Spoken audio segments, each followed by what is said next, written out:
Hello, आज आपण CROचा उपयोग कोणकोणत्या कामासाठी केला जातो ते आपण टप्प्याटप्प्यानं पाहू. यामध्ये CROचा उपयोग वेगवेगळ्या क्षेत्रामध्ये केलेला आपल्याला पाहायला भेटतो. म्हणजेच काय की CROचा उपयोग वेगवेगळ्या क्षेत्रामध्ये म्हणजे कोण मॅन्युफॅक्चरिंग किंवा फॉल्ट फाइंडिंग किंवा वेगवेगळ्या प्रकारच्या वेगवेगळ्या इलेक्ट्रिकल नोंदी करायच्या असतील तर तुम्हाला आपल्याला CROचा उपयोग त्या ठिकाणी केलेला पाहायला भेटतो. मग याच्यामध्ये काय पाहायला भेटतं की व्होल्टेज मोजायचं असेल, करंट मोजायचा असेल, फेज अँगल मोजायचा असेल, तर तुम्हाला ह्या उपकरणाची काय होते त्या ठिकाणी मदत होते. त्याचबरोबर ह्या उपकरणाच्या सहाय्यानं आपल्याला एखादं सर्किट असेल, त्या सर्किट मधला दोषी भाग शोधायचा असेल, तर शोधण्यास सुद्धा काय होते मदत होते. त्याचप्रमाणे याचा उपयोग वैद्यकीय क्षेत्रामध्ये सुद्धा केलेला पाहायला भेटतो. कुठं पाहायला भेटतो? वैद्यकीय क्षेत्रामध्ये सुद्धा आपल्याला याचा उपयोग केलेला पाहायला भेटतो. त्याचबरोबर संरक्षण क्षेत्र विभागामध्ये, औद्योगिक कारखान्यांमध्ये ह्या CROचा उपयोग आपल्याला केलेला पाहायला भेटतो. CROच्या साहाय्याने करंट, व्होल्टेज, फ्रिक्वेन्सी, फेज मोजण्याच्या सोप्या पद्धतीचे विश्लेषण आपण खालील पद्धतीत पाहू शकतो. मग ह्या CROच्या साहाय्यानं जर आपल्याला पाहायचं असेल, CROच्या साहाय्यानं AC व्होल्टेज मोजता येतं, DC व्होल्टेज मोजता येतं असं आपण म्हणतो. पण ऍक्च्युअली ह्या उपकरणाच्या साहाय्यानं कसं मोजायचं? हे मोजण्यासाठी आपण सर्वप्रथम पाहू की CROच्या साहाय्यानं AC व्होल्टेज कसं मोजायचं. मग त्यासाठी काय करावं लागेल? पहिला टप्पा काय करायचं की CROचा जो काही पॉवर सप्लाय आहे तो स्विच ऑन करायचा आणि CROच्या पडद्यावर आपल्याला काय पाहायला मिळायला पाहिजे? आडवी रेष मिळायला पाहिजे. एक अशी सरळ आडवी रेष यायला पाहिजे आणि ते मिळवण्यासाठी CRO आपल्याला काय करावा लागतो? सुरू करावा लागतो. नंतर आली आडवी रेष X अक्षावर आणण्यासाठी आपल्याला X आणि Y या शिफ्ट कंट्रोलचा वापर करावा लागेल. रेष कधी-कधी आपल्याला CROच्या पडद्यावर जी काही आडवी रेषा येते, ही जी आडवी रेषा यायला पाहिजे, ही आडवी रेषा कधी-कधी लहान असते किंवा मोठी असते किंवा अर्ध्या भागामध्ये असते किंवा इकडच्या भागामध्ये असते. तर त्या सर्व सेंटरला घेऊन येण्यासाठी आपल्याला CROच्या पडद्यावर X शिफ्टचा आणि Y शिफ्टचा वापर करून आपल्याला सिग्नल्स त्याच्यावर काय करता येतात? स्थिर असे मिळवता येतात. मग त्यानंतर आपल्याला काय पाहायला भेटते की CROचा मोजमाप करावायचा जो काही सिग्नल असेल, तो सिग्नल कुठं जोडायचा? Y इनपुटला जोडायचा. कुठं जोडायचा? Y इनपुटला जोडायचा. त्यानंतर AC-DC सिलेक्टर कंट्रोलचा वापर करायचा. काय करायचा? त्या ठिकाणी समोरच्या फ्रंट पॅनलवर काय वापरलेलं आहे?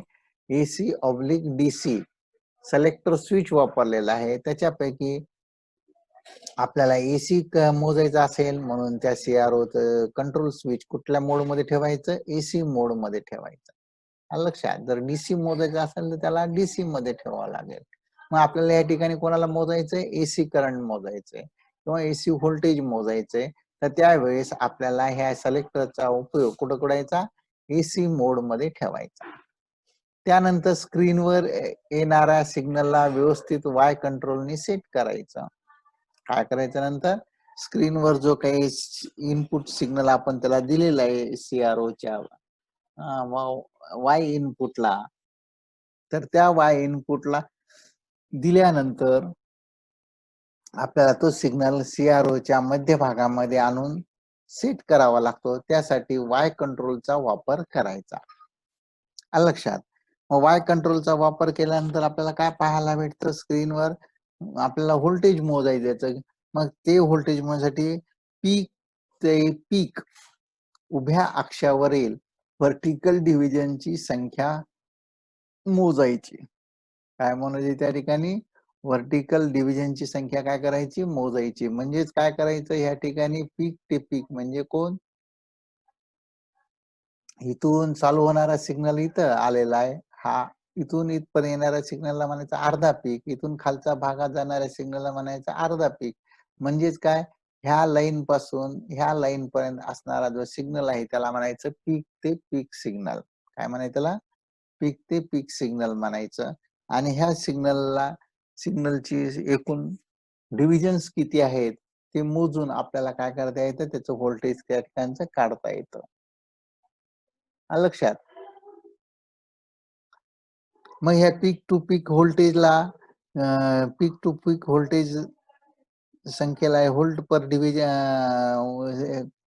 यानं मोजल्यानंतर याचा व्होल्ट पर डिव्हिजनचा जो काही स्केल आहे, ह्या स्क्रीनवर येणारा व्ह्यूचा, तो स्केल किती आहे, किती मार्किंगवर थांबलेला आहे, त्याची नोंद करायची. आणि नंतर आपल्याला या ठिकाणी असं सूत्र तयार होतं या ठिकाणी, पीक ते पीक व्होल्टेज. काय पाहायला भेटतं या ठिकाणी? पीक ते पीक व्होल्टेज बरोबर आहे व्होल्ट पर डिव्हिजनचा स्केल, व्होल्ट पर डिव्हिजनचा स्केल गुणिले पीक टू पीक व्होल्टेज. त्यावेळेस आपल्याला या ठिकाणी पाहायला भेटते पीक टू पीक व्होल्टेज बरोबर आहे काय आहे, या ठिकाणच्या वाय ऍक्सिसवर आपल्या स्क्रीनवर येणारे जे काही सिग्नल्स आहेत, ह्या सिग्नलची ह्या इथून एक्स ऍक्सिस पासून वरपर्यंत किती सिग्नल्स मोजले, किती आडव्या लाईन झाल्या आणि ह्या ठिकाणून खाली लाईन किती आल्या आडव्या, ह्या दोघांची संख्या म्हणजे कोण आहे, हा अर्धा पीक आणि हा अर्धा पीक, या दोघांना म्हणायचं पीक टू पीक व्होल्टेज. मग हे पीक टू पीक व्होल्टेज काढण्यासाठी आपल्याला या ठिकाणी काय पाहायला भेटतं, मग सूत्र पाहायला भेटतं, पीक टू पीक व्होल्टेज बरोबर आहे काय पाहायला भेटतं, व्होल्ट पर डिव्हिजनचा स्केल, व्होल्ट पर डिव्हिजनचा स्केल ला काय करायचं, ह्या पीक टू पीक लाईन्स मध्ये एकूण किती लाईन्स कट झाल्या त्या लाईनची संख्या मोजायची आणि त्या संख्येने जर ह्या ठिकाणी जर गुणलं तर आपल्याला त्या ठिकाणचं एकूण पीक टू पीक व्होल्टेज आलेलं पाहायला मिळेल. म्हणजे काय, ह्या पीक मध्ये एकूण किती लाईन झाल्या, एक आणि ही दोन, म्हणजे ह्या दोन लाईन वरच्या अर्ध्या पीक मध्ये, आणि इथून खालच्या लाईन मध्ये पाहिलं तर इथं दोन लाईन पाहायला भेटतात, एक आणि दोन, म्हणजे एकूण किती लाईन झाल्या, चार. म्हणून इथे संख्या घेतली चार. पीक टू पीक व्होल्टेजचे डिव्हिजन लाईनची संख्या किती झाली, चार.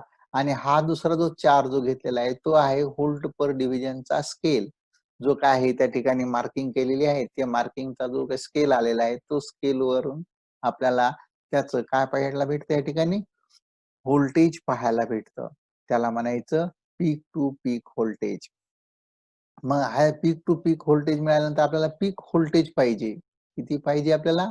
पीक व्होल्टेज पाहिजे. 4 गुणिले 4 बरोबर आहे किती आहे? 16 व्होल्टेज आलं. मग ह्या 16 व्होल्टेजला जर हे 2 जण आहेत म्हणून ह्याला 2 नी भागितलं तर काय होतं, 16 भागिले 2 म्हणजे किती येईल?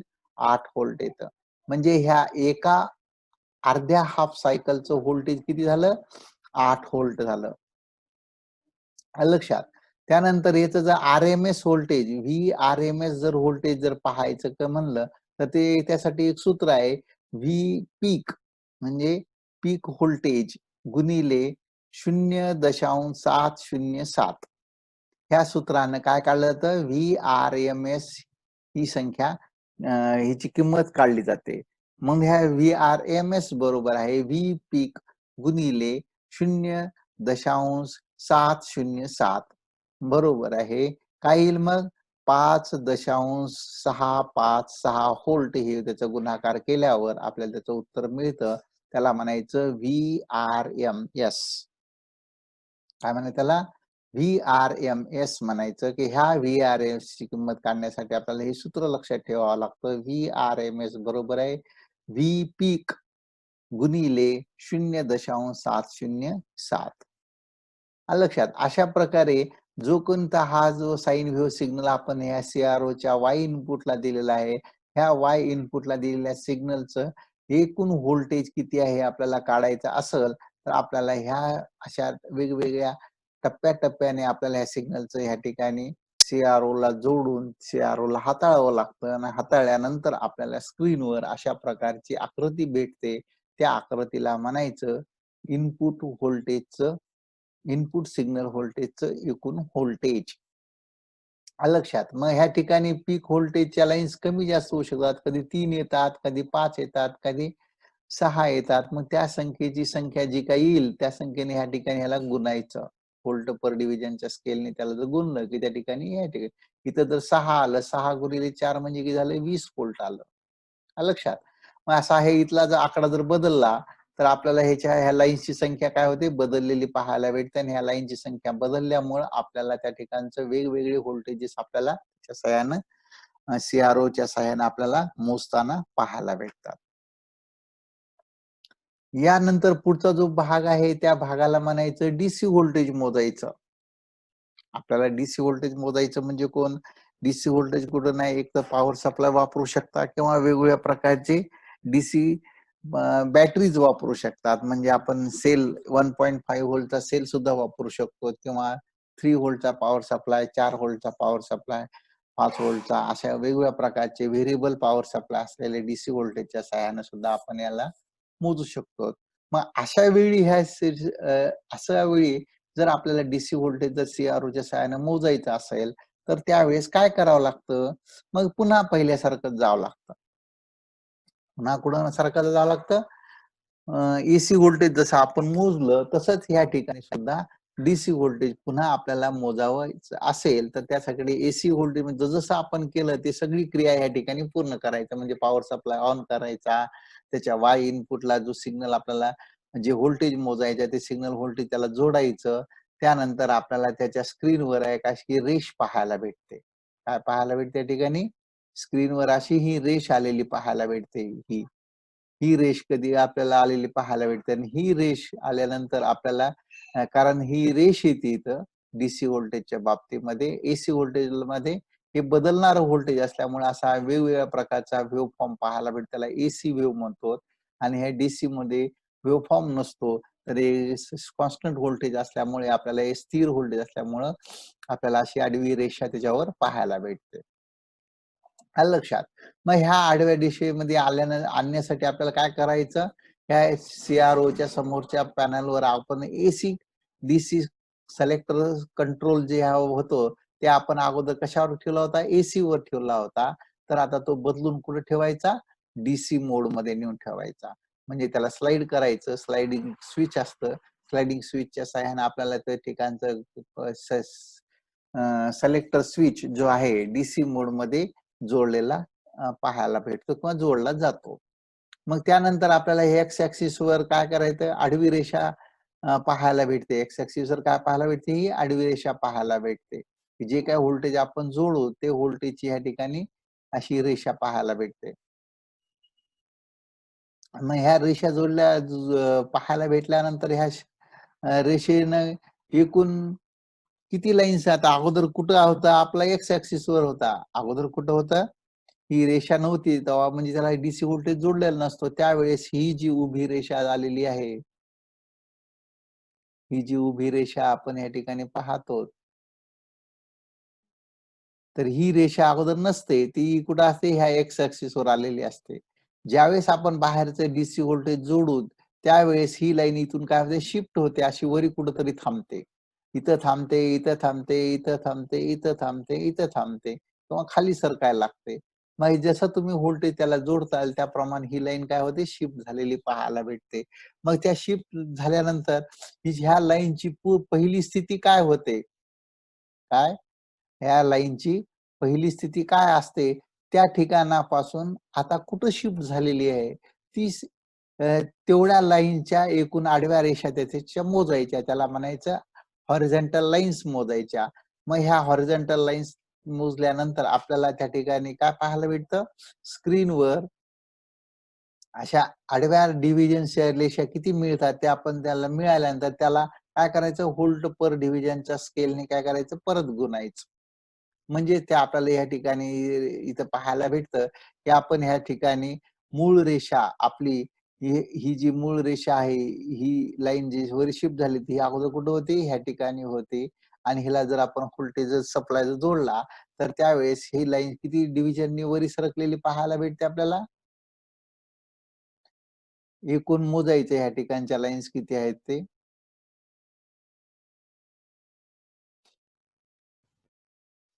ह्या लाईन्स कुठे आहेत? ही 1, 2, 3 आणि ही 4 झाली.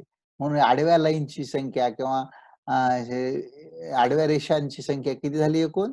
4 डिव्हिजन झाल्या. म्हणजे किती झाले?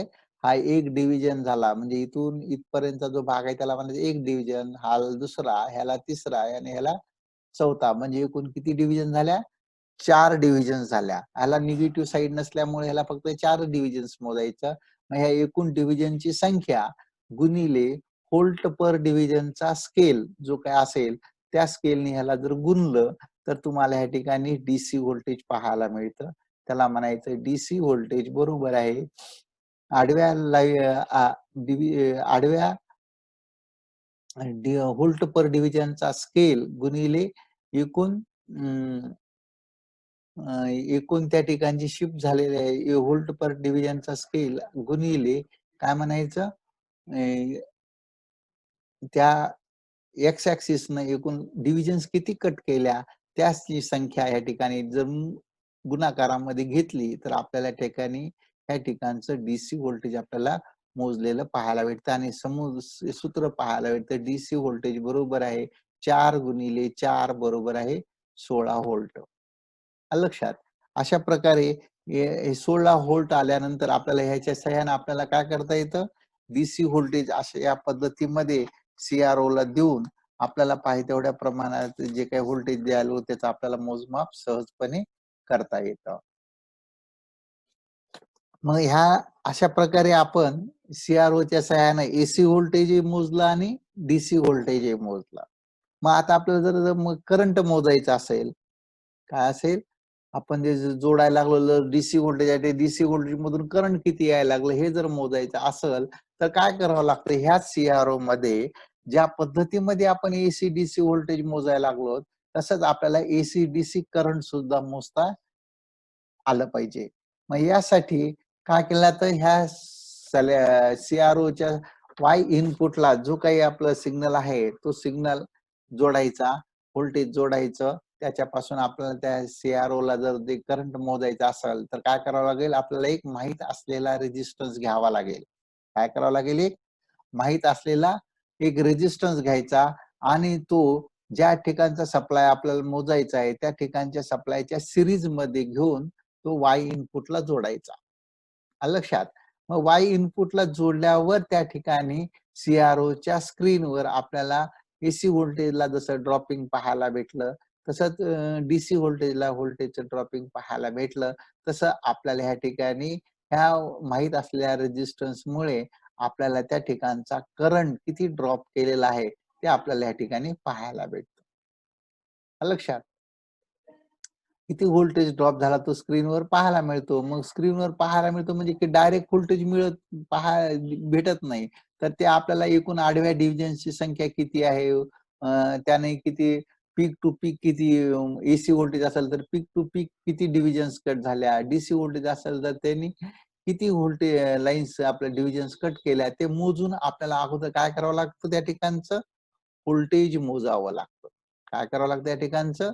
व्होल्टेजची किंमत काढावी लागते आणि हे व्होल्टेज काढण्यासाठी जसं आपण एसी व्होल्टेज मोजतो तसं डीसी व्होल्टेज मोजतो त्याच पद्धतीमध्ये हा माहीत असलेला रेझिस्टन्स घ्यायचा आणि हा त्या माहीत असलेला रेझिस्टन्स त्या वाय इनपुटला सिरीज मध्ये जोडायचा आणि जोडून ही सप्लाय दिल्यावर आपल्याला त्या ठिकाणचं व्होल्टेज या ठिकाणी मिळायला लागतं. मग हा माहीत असलेला रेझिस्टन्सची किंमत घ्यायची आणि व्होल्टेज घ्यायचं. या ठिकाणी दोघांचे भागाकार करायचा. भागाकार केले की आपल्याला त्या ठिकाणी कोण भेटतं? करंट पाहायला भेटतं. कोण पाहायला भेटतं त्या ठिकाणचं? करंट पाहायला भेटतं. म्हणजे अगोदर आपल्याला व्होल्टेज डायरेक्ट सीआरओच्या सहाय्याने मोजता येत नाही याचा अर्थ. काय होतो? सीआरओच्या सहाय्याने व्होल्टेज करंट आपल्याला डायरेक्ट मोजता येत नाही. तर त्यासाठी आपल्याला एक माहीत असलेला रेझिस्टन्स घ्यायचा. आणि तो सप्लायच्या सीरीजमध्ये जोडायचा आणि तो जोडून आपल्याला स्क्रीनवर मग एसी प्रमाणे एसी मोजायचं, डीसी प्रमाणे डीसी व्होल्टेज मोजायचं आणि त्याला त्या रेझिस्टन्सच्या किमतीने जर भागितलं, तर आपल्याला त्या ठिकाणचं करंट पाहायला भेटतं. त्या करंटला म्हणायचं एसी करंट किंवा डीसी करंट. आलं लक्षात? याचप्रमाणे दुसरा आपल्याला सीआरओ मध्ये जर पाहायला गेलं तर टाइम पिरियड किती आहे? किती वेळेमध्ये हा सिग्नल पूर्ण करतो? हे जर मोजायचं असेल तर त्याला म्हणायचं टाइम पिरियडचे मोजमाप करणे. काय म्हणायचं त्याला? एखाद्या सिग्नलला एका ठिकाणाहून दुसऱ्या ठिकाणी पूर्ण जाण्यासाठी किंवा एका ठिकाणाहून दुसऱ्या ठिकाणी जाण्यासाठी किती वेळ लागतो हे जर मोजायचं असेल तर त्याला म्हणायचं टाइम पिरियड म्हणायचं. काय म्हणायचं त्याला? टाइम पिरियड म्हणायचं. मग हा टाइम पिरियड कसा मोजला जातो? तर यासाठी ज्याप्रमाणे आपण एसी व्होल्टेज पाहिलं होतं. एसी व्होल्टेज मोजताना काय केलं होतं आपण? हे एसी व्होल्टेज मोजताना असं पाहिलं होतं, की जे आपण काय केलं होतं? ह्या हॉरिझॉन्टल लाईन्सच्या डिव्हिजन्स एकूण मोजल्या होत्या. तर आता इथं आपल्याला काय करायचं? ह्या टाइम पिरियडच्या सहाय्यानं याच्या सहाय्यानं ह्या सिग्नलला ह्या ठिकाणापासून सुरुवात झाली, हा इथून इथं गेला. तिथून पुन्हा कुठे आला? पुन्हा एक्स ॲक्सिसला आला. पुन्हा ॲक्सिसपासून पुन्हा कुठे गेला? खाली गेला, निगेटिव्ह साइडला गेला. पुन्हा इथून कुठे गेला? पुन्हा ह्या ठिकाणी आला. अशा प्रकारे ह्या ठिकाणापासून ते ह्या ठिकाणापर्यंत अशा उभ्या एकूण डिव्हिजन्स किती कट केल्या ह्या वेव्हनी, ह्या मोजून त्याला जर तुम्ही टाइम पर डिव्हिजनचा स्केलने जर त्याला गुणलं, तर तुम्हाला ह्या ठिकाणच्या सिग्नलचा एकूण वेळ पाहायला भेटतो. काय पाहायला भेटतं? त्या ठिकाणचा सिग्नलचा एकूण वेळ पाहायला भेटतो. मग हे वेळ मिळाल्यावर आपल्याला या ठिकाणी आपल्याला म्हणता येतं, की त्या ठिकाणी एकूण किती काय मिळालं? काय त्या सिग्नलचा किती पिरियड आहे, टाईम पिरियड त्याला जाण्यासाठी किती वेळ लागायला लागला ते आपल्याला ह्या टाईम पिरियडच्या सहाय्याने आपल्याला मोजता येतं.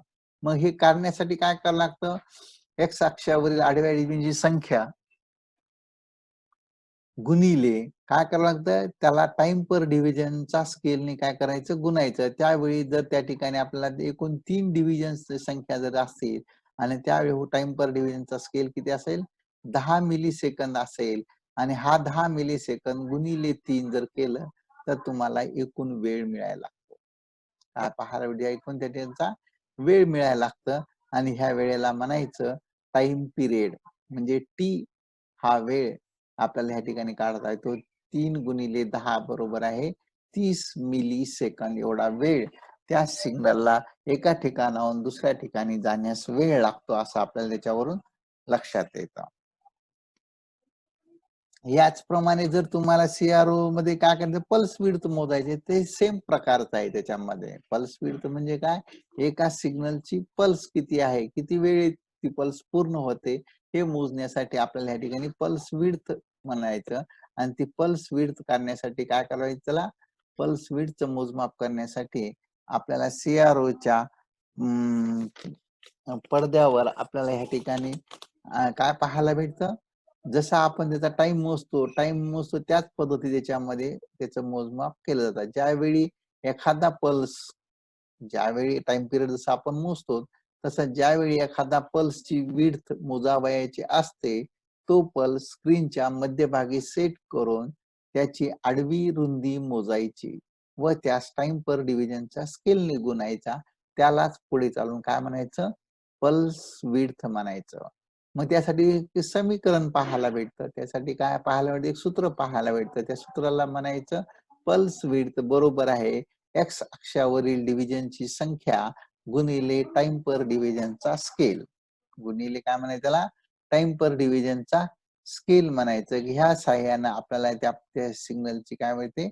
पल्स विड्थ मिळते आणि अशा प्रकारे आपल्याला सीआरओच्या सहाय्याने आपल्याला वेगवेगळ्या प्रकारचे मोजमाप आपल्याला सहजपणे करता येतात. आलं लक्षात?